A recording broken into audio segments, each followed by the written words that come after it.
Bu Nova bercerita bahwa sejak naskah cerpennya dimuat di koran tempat saya bekerja, sejak saat itu anak-anaknya begitu getol meminta kepada beliau agar beliau terus membimbing mereka. Kemudian koran itu dibawa ke sekolah, diserahkan kepada kepala sekolah, sembari beliau mengatakan ini sekaligus bukti kepada kepala sekolah bahwa saya sudah mengikuti proses itu dengan baik, kata beliau. Dan ternyata kepala sekolah yang juga inspiratif memajang koran itu, koran yang ada cerpen Bu Nova itu di papan sekolah.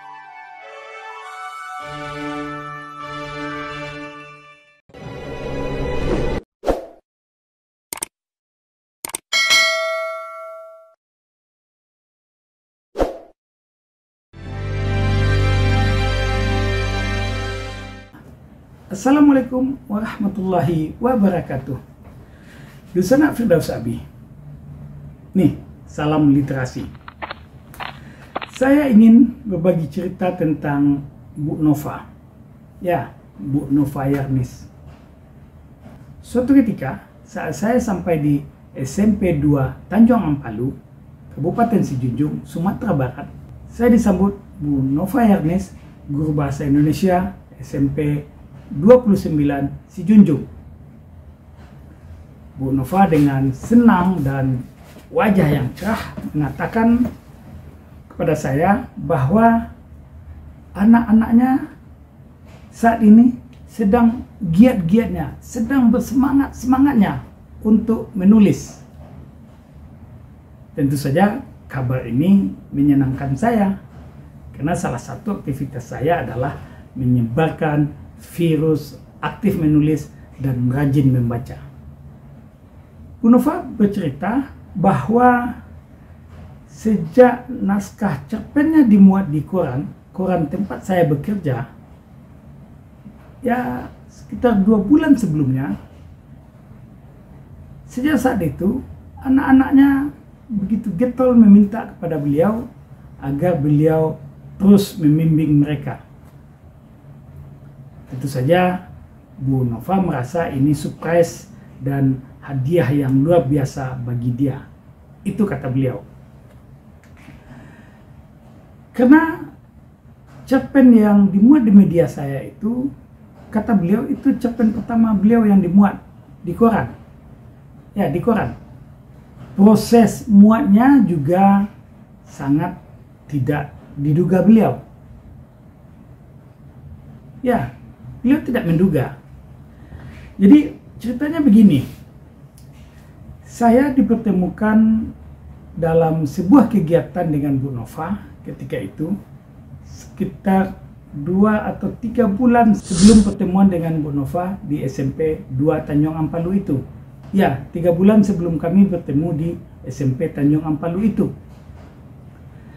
Ketika itu saya diminta oleh Dinas Perpustakaan dan Kearsipan Kabupaten Sijunjung untuk berbagi cara menulis praktis kepada guru di Kabupaten Sijunjung serta pegiat-pegiat aktivitas sosial di Kabupaten Sijunjung. Materi yang diminta kepada saya bagaimana menulis kisah atau menulis cerita. Tentu saya beri panduan-panduan praktis. Ya, mulai dari mana ide atau mendatangkan ide untuk menulis itu sendiri. Kemudian bagaimana menjadikan ide itu dikembangkan dengan pokok-pokok pikiran yang sederhana tapi mampu menjadi sebuah kisah yang hebat. Saya tidak terlalu lama berbagi. Saya hanya memanfaatkan waktu sekitar 30-45 menit untuk membagikan tip-tip praktis. Lalu kemudian meminta seluruh peserta untuk mengaplikasikan. Jadi secara tidak langsung saya paksa dalam tanda petik seluruh peserta menuliskan idenya setelah ide itu kita cari bersama. Serta menulis. Ada durasi 2 jam, ya 2 jam, 2 kali 60 menit disediakan untuk menulis. Semuanya menulis. Setelah durasi selesai, maka saya minta kepada peserta yang mau untuk membacakan naskahnya, silakan tampil ke depan. Orang pertama yang tampil kemudian saya kenal sebagai Bu Nova Yarnis. Bu Nova membacakan kisahnya, membacakan naskahnya, dan kemudian mendapat aplaus yang luar biasa dari para peserta. Tidak hanya sekedar dibacakan, tapi saya juga meminta kepada peserta untuk mengkritisi, mengkoreksi, memberikan masukan, memberikan tambahan, memberikan catatan pada naskah itu. Proses ini saya lakukan agar semua memahami, agar semua bisa mengikuti dengan baik teknik-teknik dasar-dasar menulis itu dan mengaplikasikannya secara langsung. Sejumlah masukan, sejumlah saran diterima Bu Nova, lalu kemudian saya beralih kepada naskah lain. Berikutnya naskah lain, dan ada beberapa naskah yang kita bahas secara bersama. Diberikan masukan oleh peserta, termasuk saya juga memberikan masukan terhadap naskah-naskah tersebut. Begitu selesai pertemuan, materi saya sudah selesai, jadwal saya sudah berakhir, lalu saya minta izin. Saya meninggalkan ruangan. Tapi sebelum saya meninggalkan ruangan, Bu Nova datang pada saya dan menyerahkan naskahnya. Kata beliau, naskahnya sudah dikoreksi, sudah dimaksimalkan, dan beliau meminta saya untuk membaca ulang. Kemudian beliau menyampaikan, kalau naskah saya ini layak muat, semoga Abi berkenan memuat. Saya bawa naskah itu, kemudian saya serahkan kepada redaktur sastra di koran tempat saya bekerja. Seminggu kemudian, redaktur sastra mengabarkan bahwa naskah ini dimuat. Di saat naskah itu dimuat, saya hubungi Bu Nova. Saya berkabar kepada beliau bahwa naskah itu sudah dimuat pada hari itu. Yang saya ingat pada hari Sabtu, karena memang edisi sastra itu ada pada hari Sabtu. Saya telepon Bu Nova, saya kabarkan kepada beliau, lalu kemudian sampai.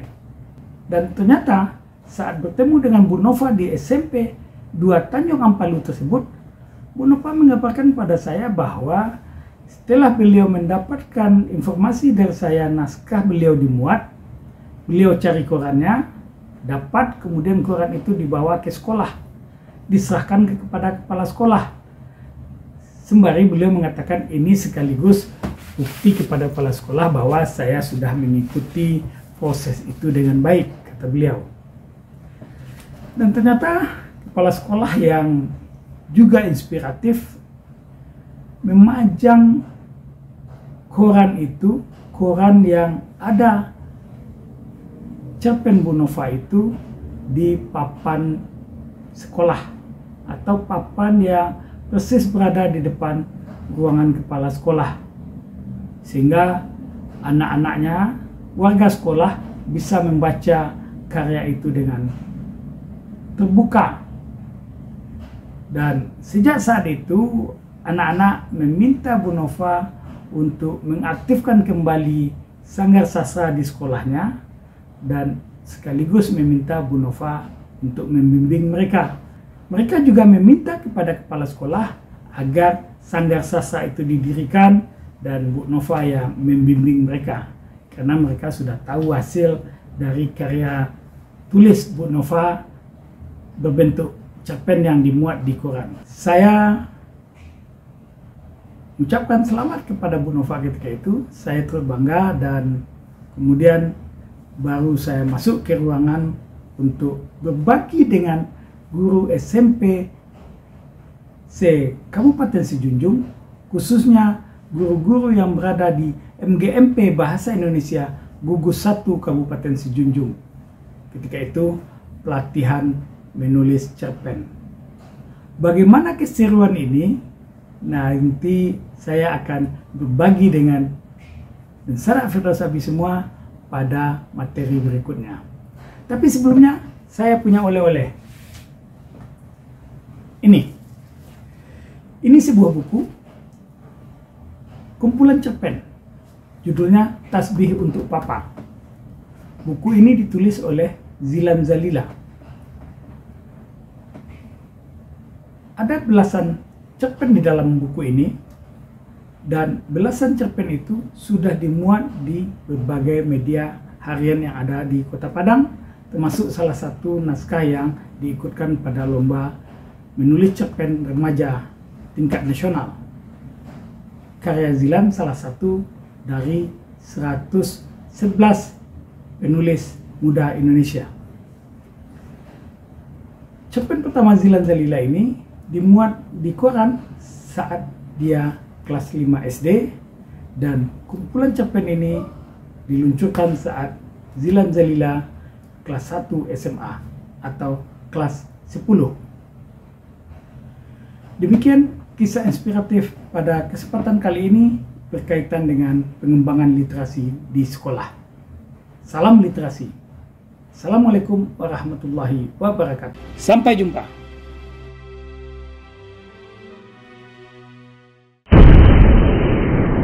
Sampai di sini dulu jumpa kita kali ini, dan tetap dukung channel ini sehingga kami bisa memberikan informasi-informasi yang inspiratif untuk kita semua.